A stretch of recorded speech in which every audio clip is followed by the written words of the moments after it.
هغه د پوهنتون د آخري کال محصله وه. هغه یوه دنګه ښایسته او آزاد خیاله نجلۍ وه. د پردې او ستر خیال یې چندان نه ساته.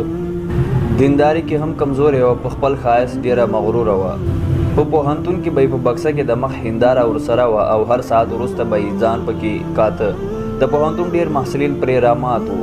ټوکې خنداوې او مجلسونه به یې ورسره کول. د دې نجلۍ درې نورې ملګرې وې، اگر که هغوی د دې په نسبت ښایست کې وروسته وې، خو په تقوا او دینداري کې تر دې وړاندې وې.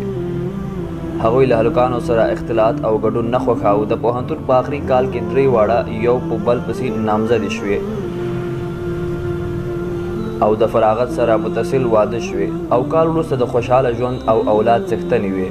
ښایسته نجلۍ اگر که په تحصیلي دوران کې کله یو او کله بل محصل ته په دې نیت ځان نږدې کاوه تر څو کوم یو پکې د راتلونکي ژوند شریک انتخاب کړي، خو تر فراغت وروسته ټولو یوازې پرېښوده او ټولو ترې ځان ټولاوه. ځکه له یو هلک سره د دې د مینې کیسه په ټول پوهنتون کې مشهوره وه. هغه هلک هم ترې لاره بېله کړه، ځکه هغه ویل چې د ژوند شریکه باید یوه صالحه جوړه انتخاب کړي چې هم حیاناکه پردهداره وي او هم راتلونکي کې د اولاد سمه تربیه وکړي.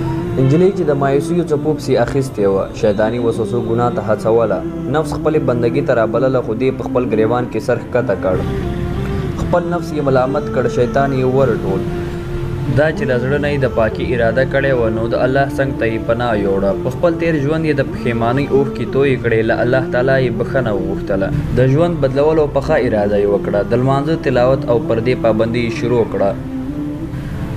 ډېر وخت نه و وتلی چې یوه دینداره کورنۍ یې غوښتلو ته راغله او موافقه وشوه.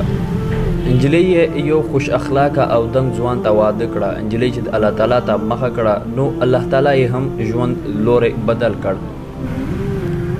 له خاوند سره یې د دین تر سیوري لاندې خوشحاله ژوند پیل کړ او چې کال پوره کېده، الله تعالی په یوې ښایسته تحفې زوی ونازوله.